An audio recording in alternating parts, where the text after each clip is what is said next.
आज पूरे भारतवर्ष और 140 करोड़ जनता के लिए अत्यंत आनंद का दिन माना जा रहा है। राजस्व मंत्री चंद्रशेखर बावनकुले ने जानकारी देते हुए कहा कि प्रधानमंत्री नरेंद्र मोदी द्वारा जीएसटी में दी गई कर छूट आम जनता के जीवन से जुड़ी वस्तुओं पर लागू की गई है। सुबह से रात तक रोजमर्रा में इस्तेमाल होने वाले सामान पर कर घटाया गया है, वहीं कुछ वस्तुओं पर कर पूरी तरह से माफ कर दिया गया है। इससे आम जनता को सीधी राहत मिली है। उन्होंने बताया कि ट्रैक्टर पर लगभग 70,000 रुपये और कार पर करीब 80,000 रुपये की कीमत कम हुई है।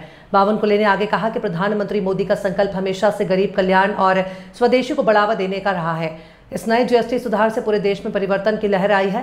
स्वदेशी वस्तुओं के इस्तेमाल पर जीएसटी दरें कम होने से उनका उपयोग बढ़ेगा और भारतीय कंपनियों को बड़ा सहारा मिलेगा।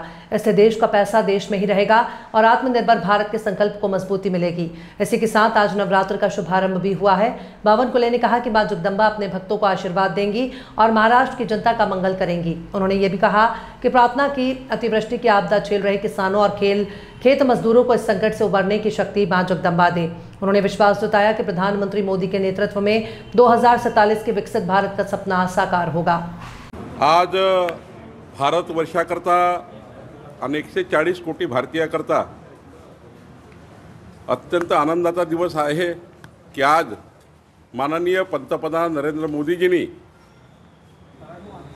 जीएसटी मध्ये जी कर सवलत दिली ती सर्वसामान्य जनतेच्या ज्या ज्या रोजच्या जीवनाच्या वस्तू आहे, झोपून उठल्यापासून झोपतपर्यंत सर्वसामान्य आर्थिक दुर्बल व्यक्तीला ज्या वस्तू रोज वापरायला लागतात त्या वस्तूवर जीएसटी काही तर माफच करून टाकली आहे आणि आता काहीला तर 5% पर्यंत दिली आहे।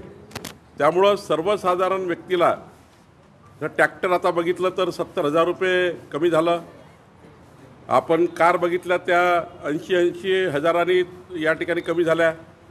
म्हणजे एक मोठा रिलीफ जे माननीय प्रधानमंत्री मोदीजींनी निवडणुकीमध्ये जो संकल्पनामा दिला होता, आमचं सरकार हे गरीब कल्याणाकरता आहे, आमचं सरकार हे मध्यमवर्गीयाच्या कल्याणाकरता आहे। आजच्या या जीएसटीच्या नवीन रिफॉर्म्समुळे संपूर्ण देशामध्ये नवपरिवर्तनाची एक लाट आली आहे आणि सर्वात महत्त्वाचं काय, स्वदेशीचा वापर। आज भारतीयांनी स्वदेशीचा जर वापर केला आणि त्यावरचा जीएसटीचा जो रेट शून्य करण्यात आला अनेक ठिकाणी अनेक वस्तूवर, तर स्वदेशी वापर वाढेल। भारतीय बनावटीच्या कंपनी जे उत्पादन तयार करतात त्यांना मोठी मदत मिळेल आणि आपल्या भारतातला पैसा भारतामध्ये राहील। विदेशी वस्तू खरेदी करून विदेशात पैसे पाठवण्यापेक्षा भारतातला पैसा भारतात राहिला पाहिजे आणि तो पैसा इथल्याच अर्थव्यवस्थेला चालना दिली पाहिजे। म्हणून या ठिकाणी स्वदेशीचा वापर हा अत्यंत महत्त्वाचा मूलमंत्र माननीय पंतप्रधान मोदीजींनी दिला आहे।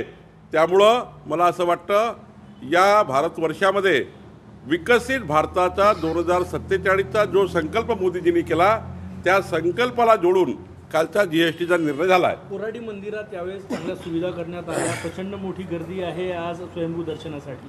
आज आई महालक्ष्मी जगदंबेचा नवरात्र सुरू झाला आहे आणि या नवरात्राच्या माध्यमातून आई महालक्ष्मी जगदंबा जो आशीर्वाद आपल्या भक्तांना देणार आहे, हा आशीर्वाद महाराष्ट्राच्या 14 कोटी जनतेच्या पुढच्या जीवनाकरता सर्वांचं जीवन मंगलमय राहो, कुणाच्याही घरात अमंगल घटना घडू देऊ नको आणि शेतकरी राजा, शेतकरी बळीराजा, शेतमजूर ज्यांच्यावर ही आपत्ती आली आहे अतिवृष्टीची, या अतिवृष्टीच्या भयंकर आपत्तीतून निघण्याकरता आमची आई महालक्ष्मी जगदंबा सर्वांचं रक्षण करेल आणि सर्वांचं त्या ठिकाणी जे नुकसान झालं आहे ते या ठिकाणी सर्वांना आधार देईल, एवढंच आई महालक्ष्मीला मी मागणार आहे। कर्नाटकमध्ये जाती जनगणना होत आहे, काय सांगा?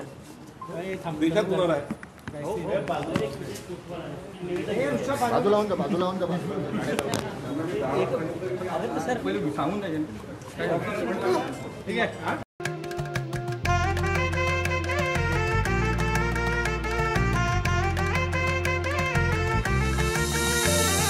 माना पानाचा नात्या गोत्याचा पसारा लई बाई वाढला, रुसवा नको ग बाई।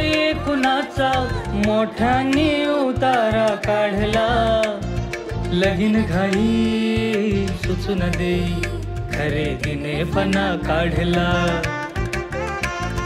खरेदीला वर्षीधीने उत्साह नवा आणला.